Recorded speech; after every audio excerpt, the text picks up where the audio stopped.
우리 옆에 분들하고 이렇게 인사하겠습니다. 직분자가 되기 전에 먼저 사람이 되시기 바랍니다. 이렇게 인사하겠습니다.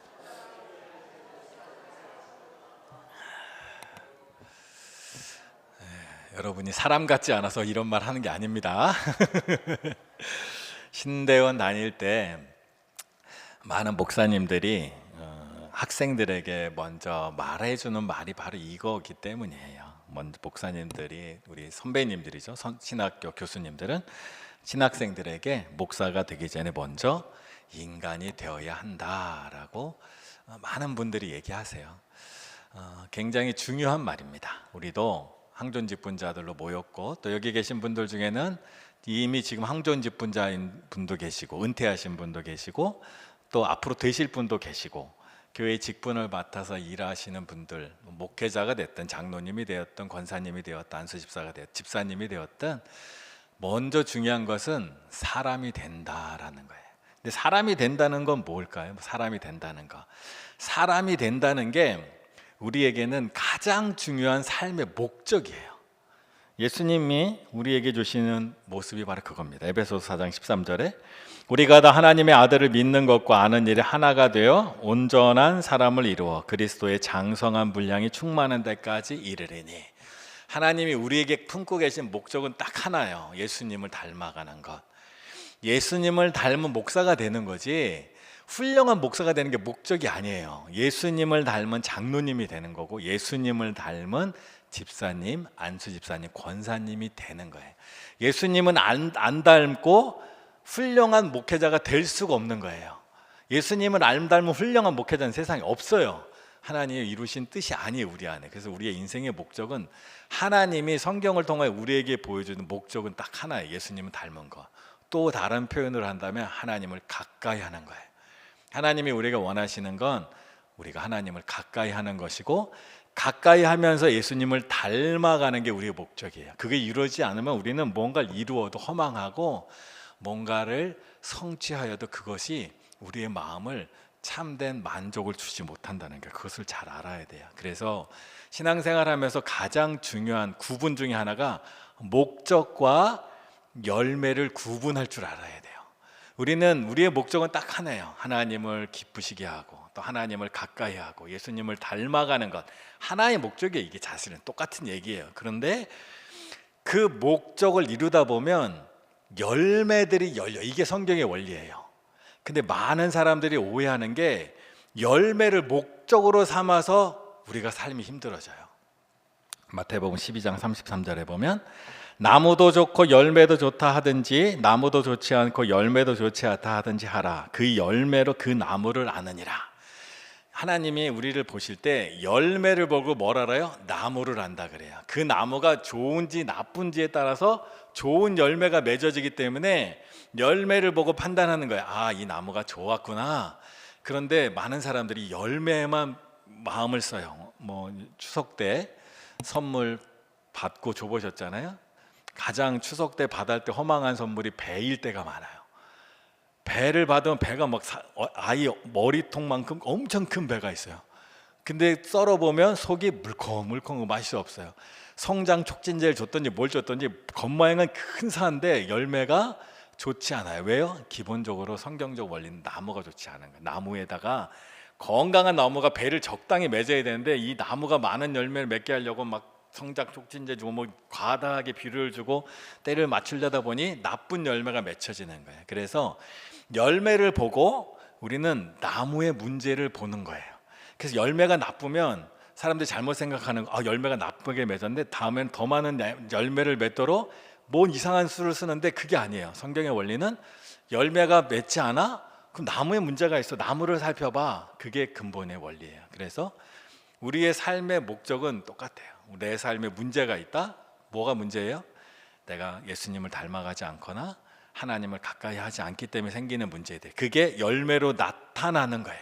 그래서 열매를 보면서 우리의 삶에 뭐가 문제가 있고, 내 마음에 불안이 생기고, 내 마음이 힘들고 지치고 어려워요. 그러면 그 문제를 어떻게 해결할까요? 어떤 비법이 있을까요? 없어요. 가장 그것을 해결하는 최선의 방법은 내가 하나님을 가까이 해야 돼요. 내가 하나님을 가까이 해 그 문제가 해결되는 거예요. 그래서 우리는 신앙생활하고 교회를 바라볼 때도 이 기본적인 시선을 잘 갖고 있어야 돼요. 제가 전도사 생활을 할 때, 처음에 이제 전도사 할 때 어느 주에 그때 이제 주일날 마치면 이제 담임 목사님과 함께 이제 전도사들이 함께 회의를 했는데, 어느 주엔가 그 교회에서 부흥회가 있었어요. 부흥 강사가, 그 부흥회 강사는 장로님이셨어요. 장로님이 부흥회 강사로 오셔서 했는데, 담임 목사님이 이번 부흥회가 잘 됐다 그러면서 우리에게 목회의 핵심을 알려주겠다 하면서, 목회의 핵심은 두 가지다. 하나는 사람, 두 번째는 헌금이다. 이렇게 얘기해 주시더라고요. 사람이 많이 모이고 헌금이 많이 나오면 그 행사는 잘 된 거야 라고 얘기해 주시더라고요. 젊은 신학생 입장에서는 굉장히 거슬리게 들었어요, 처음에. 근데 왜 그렇게 말씀하시나를 이제 생각하면서 이제 깨달은 바가 있는데, 이제 예전에 우리가, 그 당시가 언제냐면 2003년이에요. 2003년은 한국 교회가 폭발적으로 성장하는 이제 그 기계. 한국 교회는 2010년까지 엄청 성장했어요. 폭발적으로 성장할 때는 사람들이 다 얼만큼 많이 모이는가, 얼만큼 재정적이 풍성한가로 교회가 경쟁하던 시대예요. 목표는 정해졌고. 근데 여기서 이제 교회가 이제 실수한 것 중에 하나는, 사람이 많이 모이고 헌금이 많이 모이는 건 목적이 아니라 열매예요. 나무가 좋으면 사람도 모이고, 사람이 모이면 좋은 나무가 하는 일 때문에 헌금도 모이는 게 열매예요. 근데 이걸 목적으로 생각하면, 사람이 줄고 헌금이 줄면 사람들이 교회가 심각한 위기가 왔다고 생각하는 거예요. 그래서 이걸 회복하려고 애를 써요. 문제는 나무를 봐야 돼요. 나무가 건강했나? 나무가 좋았나? 사도행전에 보면 베드로가 한 번 설교했더니 3,000명이 모였다는 얘기가 나와요. 베드로가 3,000명을 모으려고 설교를 했어요? 아니면 말씀을 전했더니 3,000명이 모았어요? 말씀을 잘 전했더니 3,000명이 모인 거예요. 3,000명 모으려고 내가 어떻게 말씀을 전하면 3,000명이 모일까? 이게 열매가 목적이 돼버린 거예요. 그러면 실패해요, 100%. 성경에는 좋은 나무가 되면 때를 따라 시절을 따라 좋은 열매가 되어 있어요. 그래서 열매를 볼 때 열매가 이상하다 그러면 나무를 봐야 돼요. 한국 교회가 숫자가 줄고 있어요. 열매가 좋지 않아요. 사람들이 교회를 대해서 의심의 눈초리를 쳐다봐요. 그럼 뭘 봐야 돼요? 어떻게 이것을 반전시킬까? 어떻게 사람들을 긁어 모을까? 이게 아니라 나무를 돌아볼 줄 알아야 돼요. 우리 교회가 건강한 나무인가? 우리 교회가 건강하게 잘 나라는 나무인가? 열매를 많이 맺으려고 혹시 우리가 성장 촉진제를 너무 집어넣어서 나무의 건강이 나빠졌나를 봐야 돼요. 그래서 우리는 하나님의 원리를 따라 하는 거예요. 야고보서 3장 12절도 똑같은 말을 하는데, 내 형제들아 어찌 무화과 나무가 감람 열매를, 포도나무가 무화과를 맺겠느냐? 이와 같이 짠물이 단물을 내지 못하느냐. 무화과 나무를 심었으면 무화과 나무 열매가 나오는 거예요. 그러니 열매를 보면서 우리 자신을 돌아보는 거예요, 신앙은. 그래서 한국 교회가 지금 전체적으로 교인들이 줄고 있어요. 그럼 왜 그럴까? 이 문제를 어떻게 해결할까? 절망할 것이 아니라 나무를 볼 줄 알아야 돼. 그럼 나무는 뭔가? 교회의 나무는 교회의 본질입니다. 교회의 본질은, 교회는 기본적으로 두 개의 기둥으로 돼 있어요. 어떤 기둥이냐 하면 모이는 교회와 흩어지는 교회라는 기둥이에요. 성경을 신약성경에서는 에클레시아라고 불러요. 에클레시아가 모이는 교회, 모이는 교회를 말하고, 흩어지는 교회는 디아스포라라고 말해요. 교회의 두 기둥은 이거예요. 교회 2000년의 역사는 이 두 기둥이 든든하게 잘 서 있을 때는 교회가 분기가 있었고, 이게 잘못될 때 문제가 생겼어요. 모이는 교회에서 하는 일들은 뭐냐? 교회의 5대 사역으로 보면 예배, 교육, 또 하나 교제가 모였을 때 일어나요. 흩어지는 교회는 뭐냐? 선교와 이웃을 향한 봉사예요. 근데 교회가 건강할 때는 이 두 가지가 균형을 잘 이루어요. 근데 한국 교회가 부흥할 때 흩어지는 교회는 기둥이 사라지고 모이는 기둥만 두꺼웠어요. 예를 들어 선교를 해요. 선교의 목적은 뭐냐? 한국 교회가 선교에서 성공적인 케이스예요. 세계 교회사에서. 그 이유는 한국 교회가 선교사님들의 복음 전파와 선교를 후원하는 미국과 영국, 호주 등의 나라에서 후원을 받았지만 몇십 년이 못 돼요. 독립을 했기 때문이에요. 그분들은 우리나라에 넘겨준, 우리나라를 후원했던 뭐 자금, 인적 자원을 어느 순간 독립하는 순간 싹 걷어갔어요. 그래서 한국 교회가 독립된 교회를 섰어요. 근데 그동안 우리가 선교를 많이 했다고 하지만 많은 선교가 어떻게 이루어졌냐면 흩어지는 선교가 아니라 모이는 교회 선교를 했어요. 우리 교회가 몇 개의 지교회를 세웠나, 그리고 그 지교회를 관리하고 지교회를 그 교회에 속한 곳으로, 그 교회가 그 지역의 선교지들이 독립해서 세워지도록 하지 않고 계속 마치 본교회 지교회처럼 계속해서 관리를 하는 거예요. 독립하지 못하도록 만든 거예요. 그래서 흩어질 때는 과감히 줘야 돼요. 흩어지는 교회는 줘야 돼요. 봉사도 마찬가지예요. 제가 2009년쯤에 사역할 때 그 교회에서 이웃을 위해, 어려운 이웃을 위한 나눔을 위해서 박스를 준비했어요. 한 50개인가 100개인가 준비했는데 그걸 가지고 주민센터에 찾아갔더니 이렇게는 못 받는다 그래요. 이유가 뭐냐 했더니 보통 그때는 교회에서 뭔가 이웃을 나눠줄 때 그 안에 필수적으로 들어가는 게 있어요. 겉에는 일단 교회 스티커를 붙이고 내부에 전도지도 넣고 주보도 넣어요.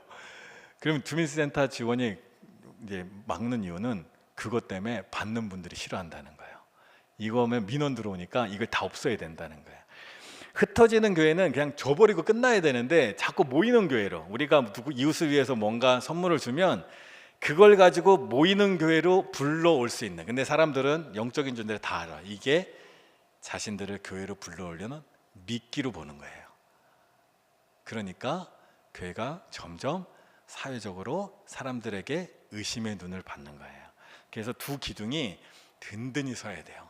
근데 자꾸 우리는 모이는 쪽에만 힘을 쓰다 보니까 흩어지는 것도 흩어지지 못하고 모이는 쪽으로 가니까 흩어지는 거는 약해지고 모이는 기둥만 오니까 이제 나무가 부실해지니까 병폐가 나타나는 게 시작하는 거예요. 교회를 사람들이 뭐로 보냐? 사적 이익을 추구하는 집단으로 보는 거예요. 그 교회는 사적인 집단일까요? 공적인 집단일까요? 세상이 보는 눈은. 제가 지난번 말씀드린 설교회 때 말씀에 공적인 집단이에요. 왜요? 세금을 안 받으니까. 사회는 교회가 공적인 집단이길 기대해요. 그래서 사람들이 얘기하는 거예요. 지금도 그런 주장하는 사람들이 자꾸 이렇게 자기 이익만 추구하면 세금 내라, 세금 내고 사업하듯 해라 그러는 거예요. 그래서 교회에 대한 사람들이, 교회는 공적으로 모이는 교회도 든든하게 서야 되지만 흩어지는 교회를 통하여 세상에서 공적인 역할을 잘 해야 사람들이 교회를 신뢰하고 교회에 대한 호감도도 높아지고 교회에 대해서 궁금하고 교회에 오고 싶어 하는 거예요. 지금도 마찬가지예요. 여러분들, 사람들이 교회를 찾을 때 어떤 교회를 찾을 것 같아요? 어떤 교회를, 그냥 전도 많이 하는 교회 찾아갈 것 같아요? 전도 많이 한다고 교회 오지 않아요. 물론 우린 전도를 해야 하지만 단지 전도만 보고 가지 않아요. 그 교회가 건강한 교회인가, 건강한 나무인가를 보고 온다는 거예요. 그래서 우리는 지금 이 시대는 세상 사람들이 교회를 보는 의심의 눈의 시대예요. 교회가 예전에는 교회 간판만 붙여도 사람들이 궁금해서 찾아오던 시절도 있었다고 해요. 근데 그 시대는 지났어요. 사람들이 교회를 의심의 눈으로 봐요. 그 얘기, 그때는 우리가 열매가 부실해지기 시작했다는 거예요. 그때 우리는 성경적 원리를 따라서 나무를 봐야 돼요. 우리 교회가 건강한 나무인가, 든든한 나무인가, 교회가 교회다운가를 봐야 돼요. 그래서 오늘 우리는 항존직분자로 모였고 또 교회에 관심 있는 분들이 많이 계신데, 항상 우리는 나무가 건강해야 좋은 열매를 맺는다는 이 성경 원리를 잘 알고 있어야 돼. 그래서 문제가 생기면 그 문제의 원인을 봐야 되는데 우리 자신을 볼 줄 알아야 된다. 특별히 오늘 우리가 항존직분자로 모였는데, 그렇다면 이 건강한 교회, 두 개의 기둥이 든든한 교회를 살려면 예배는 어떻게 하며, 또 교육은 어떻게 하며, 교제는 어떻게 하며, 선교는 어떻게 하며, 봉사는 어떻게 하며, 이걸 다 다루면 세월이 한참씩 가겠죠?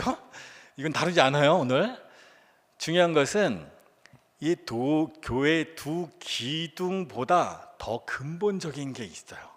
그게 오늘 본문에 나오는데, 항존직분자들이 그래서 좋은 나무를 우리 교회가 좋은 나무가 돼서 좋은 열매를 맺으려면 우리가 보다 근본적으로 해야 될 우리의 삶의 태도가 있는데, 그것이 바로 8절에 말합니다. 무엇보다도 뜨겁게 서로 사랑할지니 사랑은 허다한 죄를 덮느니라. 기도도 많이 하고 예배도 잘 드리고 봉사도 많이 하고 선교도 많이 하고도 중요하지만 그것도 뿌리가 아니에요. 여기 보니까 무엇보다도 이전에 7절의 말씀을 내 본문에 읽었지만 기도하라 그래요. 말세에 맞아서 기도해야 되고 열심히 예배해야 된다는 얘기가 나와요. 근데 그 무엇보다도 사랑이 우선돼야 된다라는 거예요. 그래서 우리가 항존 직분자로서 또 교회 일꾼으로서 교회 성도로서 우리가 해야 될 첫 번째는 사랑하는 거예요. 무엇을 사랑해요? 교회를 사랑하고 성도를 사랑하는 거예요. 그 막연하잖아요. 맨날 하는 소리. 근데 그게 아니에요. 잘 보면 뭐라고 되어 있냐면 사랑은 허다한 죄를 덮느니라 라는 거예요. 허다한 죄는 뭘까? 이 허다한 죄는 쉽게 말하면 다름 또는 연약함 또는 실수를 말해요. 누가 봐도 죄 아니에요. 사람이 도둑질했어요. 저 도둑질을 볼 때 사람들이 저 사람 도둑질한 거 누가 봐도 죄잖아요. 그건 죄예요. 그거는 사랑을 덮을 수가 없어요. 죄에 대해서는 정확한 징계를 받아야 마땅한 거예요. 누가 사기를 쳤어요? 누가 봐도 죄예요. 그거는 일단 징계를 받고 그 다음에 용납하는 거예요. 근데 나와 생각이 달라요. 또 이 사람이 능력이 안 돼요. 부족해요. 또 이 사람이 실수를 했어요. 그거는 덮어주는 사랑을 할 줄 알아야 교회가 교회다워진다는 거예요. 그래서 이렇게 생각하시면 돼요. 누군가를 사랑할 때 비판적으로 사랑하면 안 돼요. 사랑은 허물과 다름을 품는 사랑을 해야 돼요.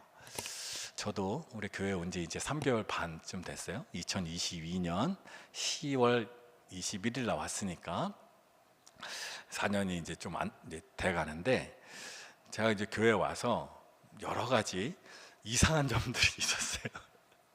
처음에는 교회가 문제가 있나 생각을 했어요.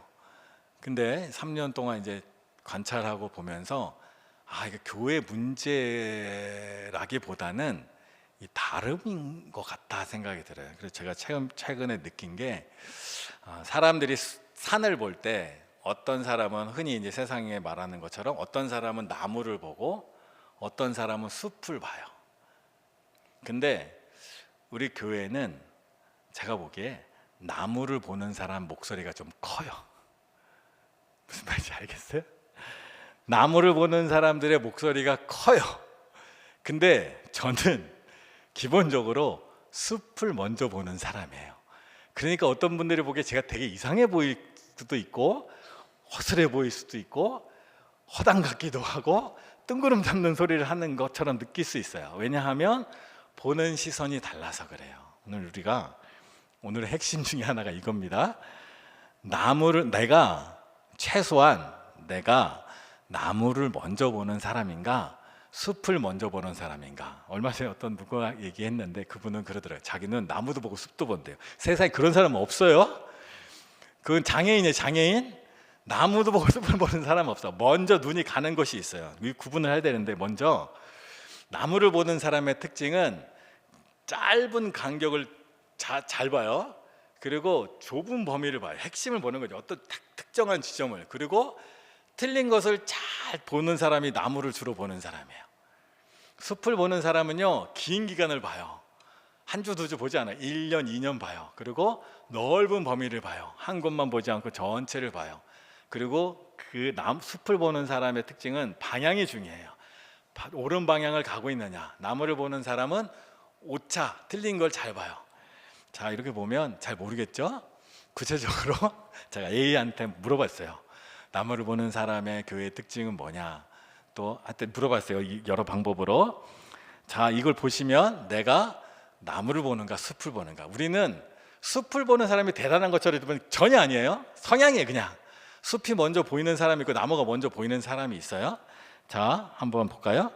이번 주 주보에 오타가 있네. 다음에 꼭 확인해요. 다음도 읽고 하면 큰일 납니다.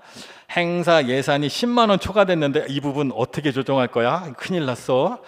봉사자 순번이 꼬였네. 당장 이번 주 주차 안내 누가 해? 이번 주 주방은 누가 해? 난리 났네 이 교회가.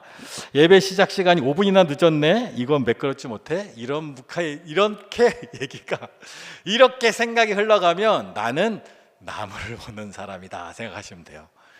여러분 중에 오타가 있었는데 마음이 매우 거슬려요. 또 예배 시간에 뭔가 매우 거슬려요. 그리고 예산대로 움직이지 않아 매우 거슬려요. 이런 사람들은 잘못됐다는 얘기 아니에요. 기본적으로 이런 분들은 나무가 먼저 보이는 사람들이에요. 반면에 숲을 먼저 보는 사람들은 어떨까요? 이 행사를 왜 하는지, 우리 공동체 비전과 맞는지 고민해 봅시다. 당장 인원이 줄어드는 것보다 장기적인 체질 개선이 필요합니다. 사역의 디테일 중요하지만 봉사하는 분들이 지치 않는 전체적인 구조를 만들어야 합니다. 올해 우리 교회가 나아갈 본질적인 방향은 무엇인지 잘 생각해 봅시다. 먼저 이런 게 생각이 들면 이분은 숲을 볼 가능성이 많아요. 예를 들어 볼까요? 얼마 전에 6월에 우리가 체육대회를 했어요. 체육대회를 끝나고 났더니 여러 말들이 들어와요. 그 중에 목소리 큰 사람들의 말은 뭐냐? 작년보다 인원이 줄었어요. 내년에 이 행사를 계속 해야 될까요? 프로그램에 너무 노인 중심으로 흘러간 것 같아요. 대표적으로 나무를 보는 사람들이에요. 작년보다 얼마 줄었을까요? 10명 줄었어요. 제가 세봤더니. 그런데 작년에 나왔던 사람 중에 안 나온 사람이 있고 안 나왔던 사람 중에 나온 사람도 있어요.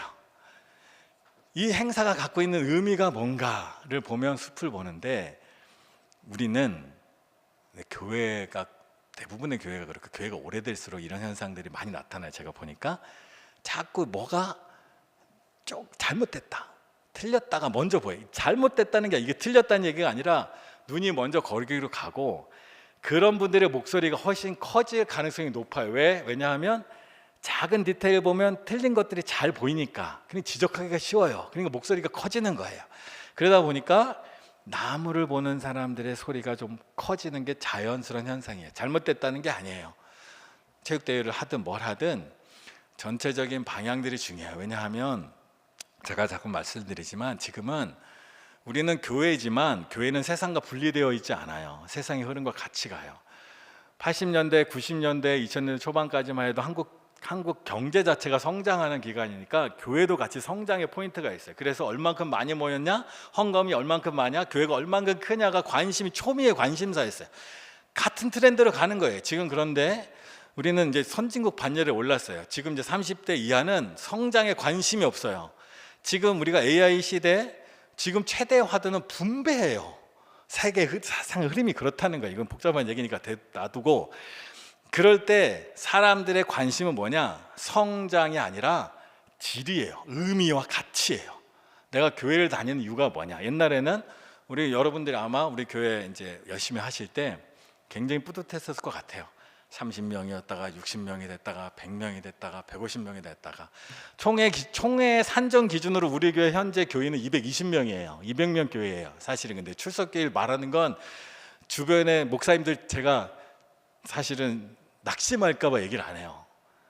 사실 모든 교회들이 다 숫자가 줄고 재정도 줄고 힘들어요. 우리 교회는 아시다시피 숫자도 늘고 재정도 늘었어요. 많진 않지만 그래도 굉장히 늘은 편이에요. 지난주에 강사를 오셨던 동부제일교회 목사님이 장로님들이 엄청 좋아하는 게 뭐냐, 그 교회가 원래 한 450명 모였는데 지금 550명, 100명이 늘었대. 몇 년 사이? 6년 사이에 400명에서 500명이 되었다는 거예요. 소위 쉽게 말하면 그 얼마가 늘었냐? 25%가 늘은 거예요. 근데 우리 교회는 그동안 3년 동안 50% 가까이 늘었어요.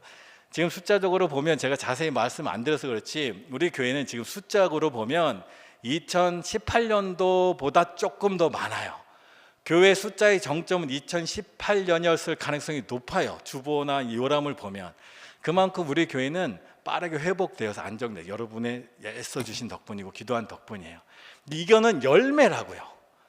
여기에 우리가 관심을 갖고 그러면 우리는 어느 순간 작년에 28명이 늘었는데 올해는 15명밖에 안 늘었네? 팍 지치는 거지. 뭐가 잘못됐나? 열매가 목적이 되면 그렇다는 거예요. 우리의 방향성은 잘못되지 않게 나아가야 돼. 근데 제가 말씀드리고자 한 핵심은 바로 그거예요. 교회의 본질의 가장 핵심은 기본적으로 무엇이 되어야 하냐? 사랑 있어야 된다는 거예요. 그리고 사랑에 얘기하면서 제가 나무를 보는 사람과 숲을 보는 사람 얘기한 것은 나무를 보는 사람과 숲을 보는 사람이 서로 싸워서 한쪽이 힘을 얻자라는 얘기가 아니에요. 사랑으로 허물을 덮어줘야 된다는 얘기예요. 그게 무슨 얘기냐? 허다한 죄라는 것은 다름과 실수와 허물이라 그랬잖아요. 실수, 허물, 연약함이라고 했잖아요. 숲을 보는 사람과 나무를 보는 사람은 서로 달라요. 보는 시선이 다른 것은 덮고 가는 거예요. 그걸 갖고 싸우면 교회는 문제가 심각해져요. 다른 거 갖고 어떻게 싸워요? 죄가 잘못이 분명하면 고쳐야죠. 이것이 다름인가 이것이 죄인가를 구분할 줄 알아야 돼요. 다름은 덮고 가는 거고 죄는 명확하게 따지고 고쳐가는 거예요. 다름인가 죄인가를 구분하는 방법은 뭘까요? 간단해요. 사람들 의견이 통일되냐예요. 어떤 분이 담임 목사님 설교가 영 자기한테 안 맞대요. 그러면 이게 틀렸을 수도 있어요. 모든 사람이 그렇다면. 근데 어떤 분들은 또 좋대요. 그럼 이건 다름의 문제예요. 다름의 문제는 품고 가는 거예요. 어떤 분들이 체육 행사를 했는데 이것이 별로래요. 근데 어떤 분들은 또 좋대요. 저도 두 얘기를 다 들어요. 이건 다름의 문제예요. 이건 품고 가는 거예요. 우리가 무엇을 할 때 그래서 다름에 대해서는 품고 가는 거예요. 그래서 다름을 비판적으로 바라보고 사랑한다고 하면 깨질 수가 있어요. 다름은 품고 사랑하는 거예요. 품고 사랑할 줄 알아야 교회가 아름답게 세워지고 그 사랑의 바탕 위에 모이는 교회의 기둥, 흩어지는 기둥이 세워지고 그 기둥이 잘 세워지면 열매들이 아름답게 맺혀지는 거예요. 그래서 뭐 많은 얘기하면 복잡하니까 딱 한 가지만 생각하시면 돼요. 일단 특별히 항존 직분자들은 뭐냐? 항존 직분자들의 최고의 사명은 뭐냐? 사랑하되 무비판적으로 다름에 대해서, 허물에 대해서, 실수에 대해서, 연약함에 대해서 품고 사랑하는 거예요.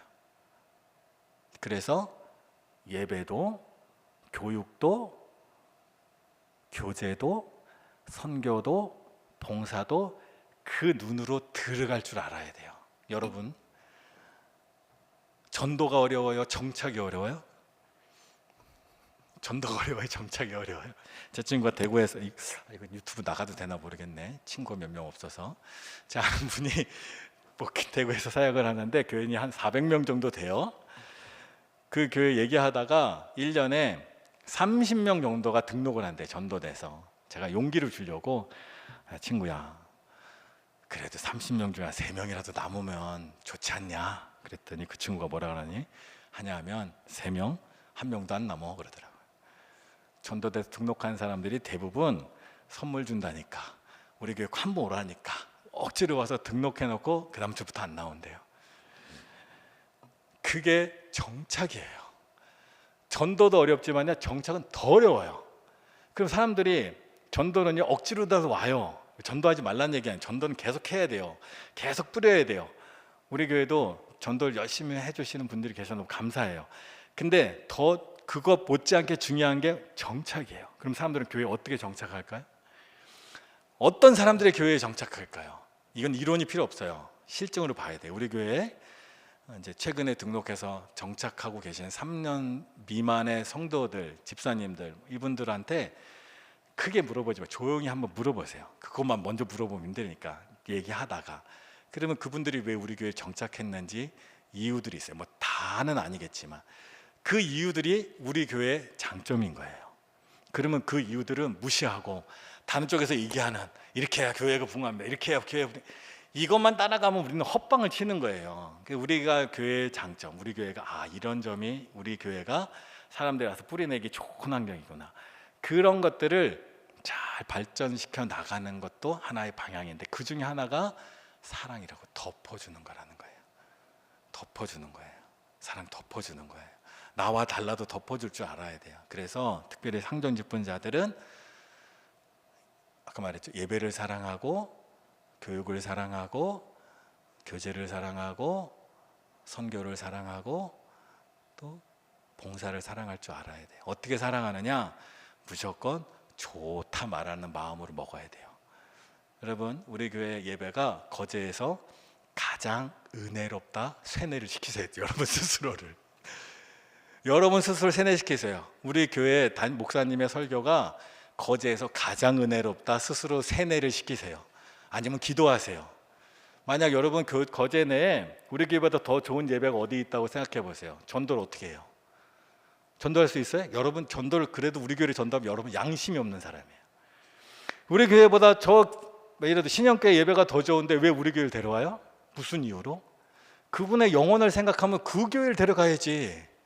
나는 비록 덕포교회 다니지만 당신은 우리 거제에서 가장 좋은 신영교회 다니세요. 이게 양심 있는 전도예요. 근데 우리 교회 예배가 가장 은혜롭고, 우리 교회 말씀이 가장 은혜롭고, 우리 교회 찬양단이 가장 은혜롭고, 안 되면 세뇌라도 시키세요. 아니면 기어코 찾으세요. 예배 1시간을 드리는데 그 중에 한 10초라도 은혜가 되는 장면이 있으면 그게 나의 오늘의 예배라 생각했어요. 누군가 얘기하면 나 오늘 예배가 너무 은혜로웠어. 59분 40초는 별로였는데 20초가 은혜로웠어. 그럼 뭘 얘기할까요? 20초 얘기해요. 여러분 누군가 여기 교회 왔어요. 예배를 드렸어요. 근데 자기랑 영 이상해요. 안 맞아요. 근데 옆에서 나 오늘 예배가 너무 은혜로웠어. 그럼 그 사람이 무슨 생각할까요? 다음 주에 한번 더 나와볼까? 생각하겠죠. 근데 딱 나가는데 오늘 목사님 설교 엉망이야. 나 오늘 은혜 하나도 안 돼. 그리고 그렇게 그렇지 역시. 그리고 그다음 또 딴 교회 가겠지. 아니 좀 전략적으로 잘 생각해 보라고. 하나님의 말씀과 은혜와 진실을 우리는 말하려고 하지만 그게 아니라고요. 우리는 교회의 사랑으로 허다한 죄를, 실수를, 다름을 품고 가는 거예요. 우리 교회 교육 시스템이 있어요. 거제에서 제일 좋아요. 우리 교회 장로님들이 계세요. 거제에서 제일 훌륭한 장로님들이에요. 우리 교회 권사님들이 계세요. 거제에서 제일 좋은 권사님들이에요. 우리 교회 안수 집사님들 거제에서 제일 좋아요. 그럼 그러겠죠. 아니 이게 뭐가 좋아? 다른 데는 더 엉망이야. 제일 좋아 우리 교회가. 그렇게 생각해야 되는 거예요. 기본적으로 그런 마음을 먹는 거예요. 그리고 내가 다니는 교회가 안 좋으면 어떡할 거예요? 내가 다니는 교회가 제일 좋은 거예요. 만약 그게 아니면 하나님께 기도하는 거예요. 하나님 저에게 이런 마음을 주세요. 이게 바로 말씀대로 허다한 죄를 덮는 사랑이에요. 그런 사랑이 있어야 돼요. 그런 사랑이 우리 안에 있는 거예요. 그래서 우리 구역의 구역장님이 모든 구역 중에 제일 좋은 분이에요. 다른 구역장님이 더 좋은데 그러면 구역 예배가 되겠어요? 좋은 점이 있어요. 사람은 그 사람이 100점은 없어요. 저도 마찬가지예요. 저도 하나님 보시기엔 몇 점 낙제점일 가능성도 높은데 사람은 다 좋은 점 나쁜 점이 있는 거예요. 허다한 죄를 덮는 사랑을 하라고 우선 하라고 말하는 것은 나쁜 점은 허물이에요. 그 사람의 연약함이에요. 성장하지 못한 면이에요. 인격적으로 덜 자라서 그런 거예요. 근데 그것은 놔두고 좋은 점으로 덮고 사랑하라라는 뜻이에요. 그래서 여러분 만약에 그럴 일은 없어야 되지만 멀리 이사를 가면 우리 교회도 정착하시는 분들 보니까 교회를 여러 군데 다니다 오시더라고요. 근데 몇몇 분들의 얘기가 아주 인상적이에요. 어떤 분은 그런 얘기 하시더라고요. 두 교회가 예배를 드렸는데 다 은혜가 됐대요. 어디를 갈지 고민하다가 우리 교회 어떤 집사님이 자기한테 너무 친절해서 우리 교회를 결정했다 그러시더라고요. 여러분이 교회를 사랑하면 그 마음이 전해지는 거예요. 이런 분이 이 교회를 이렇게 사랑하니 나도 이 교회에 다녀야겠다 하는 거예요. 여러분 누군가를 사랑하고 교회를 사랑할 때 비판적으로 사랑하지 마세요. 제발. 비판적으로 사랑은 사랑이 아니에요. 옳고 그름을 뭐하러 따져요? 하나님은 허다한 죄를 덮고 사랑하라고 말하는 거예요. 이게 가장 기본 원리예요. 나머지는 다 부수적인 거예요. 여러분 우리를 볼 때 그런 마음으로 교회를 바라보시고 그런 마음으로 저를 보세요. 저를 황경삼이라는 사람으로 보지 마세요. 저는 여러분과 그런 인격으로 만나기 전에 이미 담임 목사로 여러분 앞에 서 있는 거예요. 여러분 저는 개인이 아니에요. 우리 교회의 대표예요. 대표로서 여러분은 저를 좋아하셔야 돼요. 황경삼은 안 좋아해도 돼요. 안 보면 되니까 저도 나중에. 근데 담임 목사는 좋아하셔요. 싫어지면 말씀도 안 들어 아무것도 안 돼. 여러분 장로님 송인섭이라는 한 분은 뭐 싫어할 수도 있고 좋아할 수도 있죠. 성격이 안 맞을 수도 있어요. 좋은 분인데 장로님으로서 송인섭 장로님 무조건 좋아하셔야 돼요. 그게 안 되면 하나님 말씀대로 허다한 죄를 덮는 사랑, 교회 가장 기본이 안 되는 거예요. 그게 안 되면 교회가 어떻게 되겠어요? 이 교회 왔더니 사람들이 막 장로님을 향하여 막 장로님이 일 잘못했습니다 막 그러고, 담임 목사님을 향하여 뭐라 그러고, 막 권사님이 뭐라 그래요. 그러면 우리 교회 전도대에서 오신 분이, 야, 이 교회는 언권이 살아있네, 언론 자유가 있어, 말을 막 해도 돼, 그럴까요? 아니면 무슨 생각할까요? 그건 당연한 거예요. 그래서 여러분, 죄는, 제가 보기에 우리 교회 안에 죄는 거의 없어요. 죄가 드러날 일은 다름의 문제가 있고 연약함의 문제가 있어요. 근데 그것은 품고 가는 거예요. 그 사람을 볼 때, 어떤 부서를 볼 때 장점도 있고 단점도 있어요. 근데 신앙생활 오래 하다 보면 오래된 부부의 특징과 똑같아요. 오래된 부부는 단점이 계속 보여요.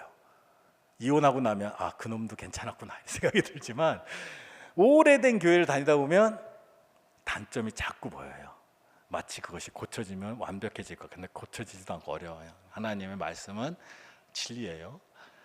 허다한 죄를 품고 사랑할 때 교회가 그 바탕 위에 아름답게 세워져 가는 거예요.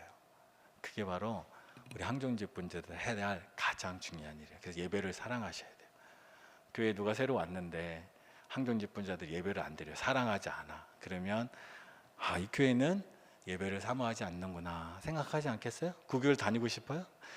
여러분, 사람들이 교회를 나오는 이유는 하나님을 만나려고 나오는 거예요.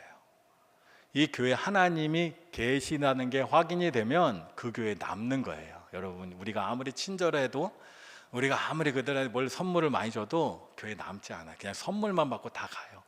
사람들이 교회에 나와서 정착하는 이유는 딱 하나예요. 이 교회에 하나님이 계시는구나. 하나님 계시는 걸 어떻게 그들에게 나타낼 수 있을까요? 예배를 사모함으로 나타내는 거예요. 교회를 사랑함으로 나타나는 거예요. 이 교회가 하나님이 계시니까 내가 이 교회를 사랑하는 거예요. 여러분, 이 교회에 누가 있어서 이 교회를 사랑하는 게 아니에요. 이 교회를 우리가 사랑하고, 하나님께서 우리에게 왜 허다한 죄가 있음에도 불구하고 사랑하라 말하는 이유는 교회가 바로 하나님의 것이기 때문이에요.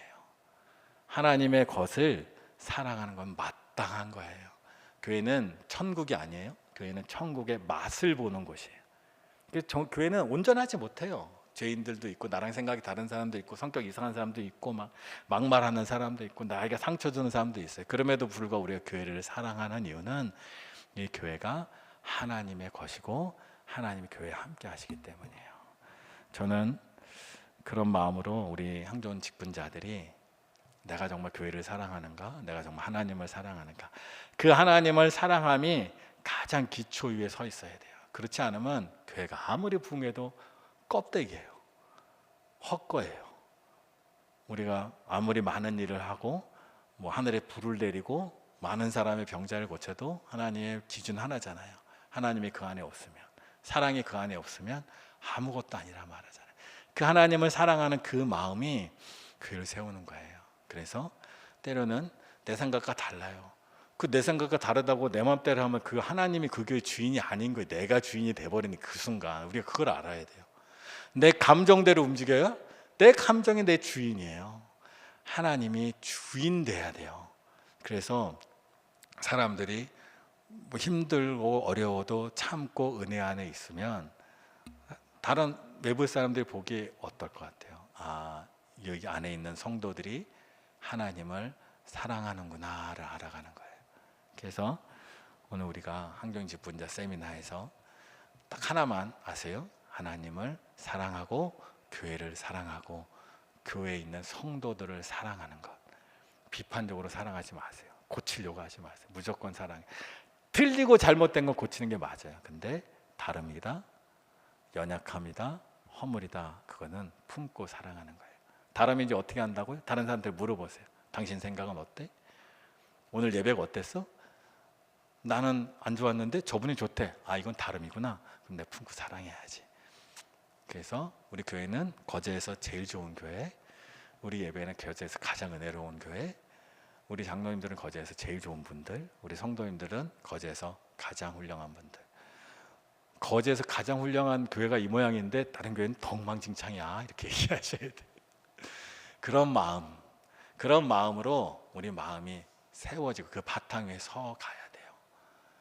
그래서 아마 저를 보시면서도 이상하다 생각하는 분들이 참 많았을 것 같아요. 제가 뭐 뒷담은 아니고 제가 와서 뭐 여러 가지 말들을 들었는데 처음에 제가 이상하게 생각했던 것 중에 하나가 목사님 출근 시간을 지키십시오 그러더라고요. 9시에요. 나무를 보는 사람들이에요, 그런 분들은. 그래서 제가 이상해서 한번 반대로 보라. 그럼 제가 퇴근 시간도 지킬까요? 그랬어요. 9시 출근하면 5시 출근도 지켜야 될 거 아니에요.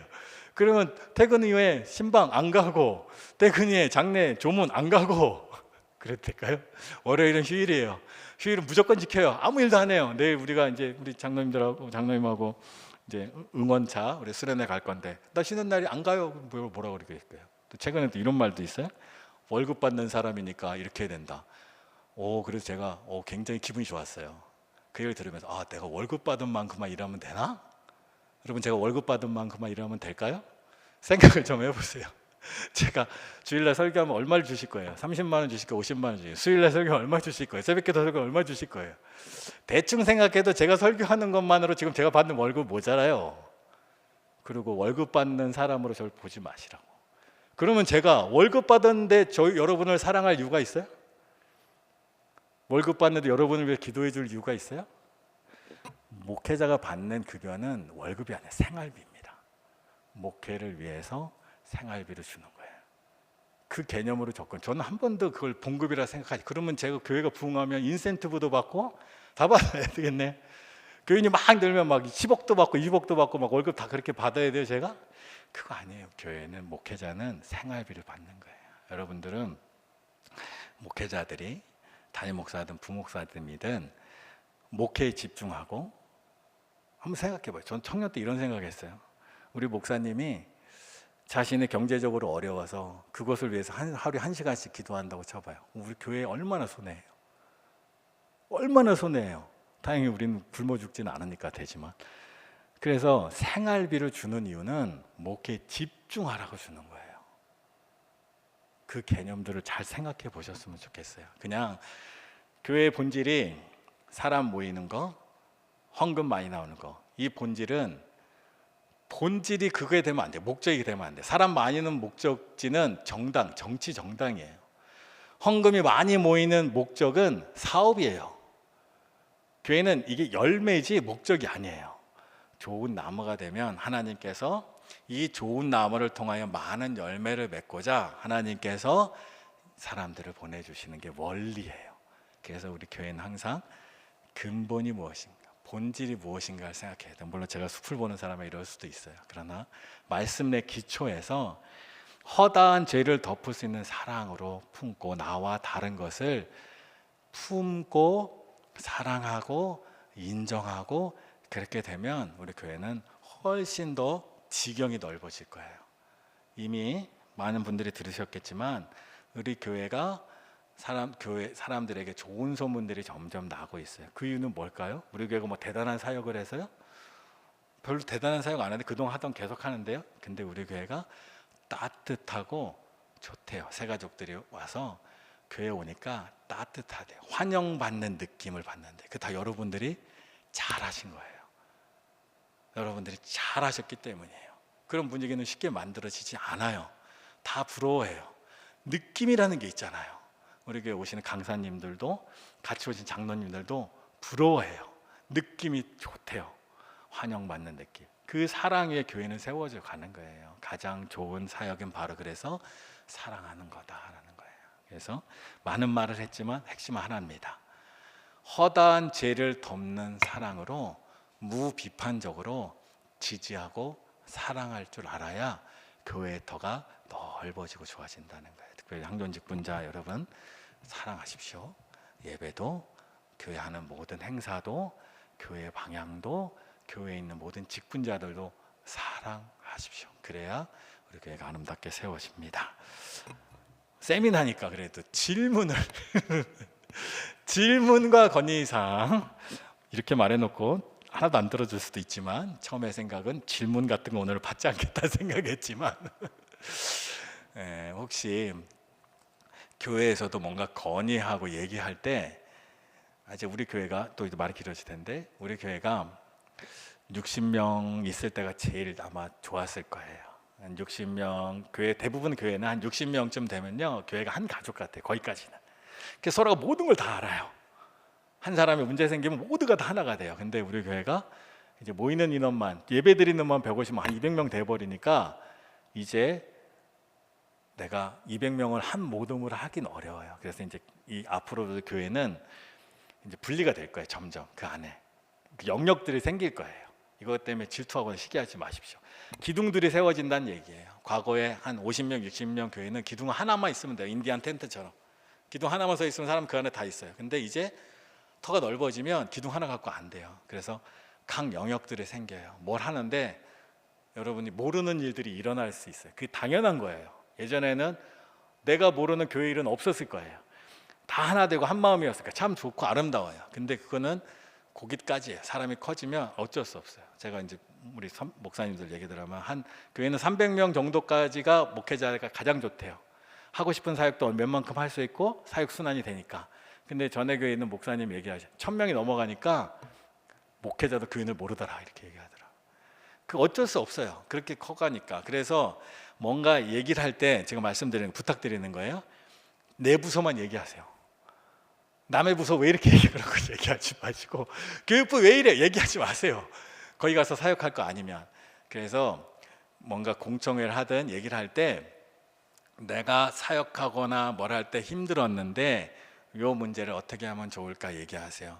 저 사람 왜 저렇게 해요? 저 부서 왜 이런 얘기는 아무 의미가 없어요. 그런 얘기는 그냥 개인적인 생각일 뿐이에요. 그래서 뭔가 얘기를 앞으로도 우리가 상존직분자들 모임도 이제 뭐 어차피 꾸준히 할 테고 할 텐데 그때 이제 연말 되기 전에 내년도를 위해서 또 이제 얘기를 나눌 거예요.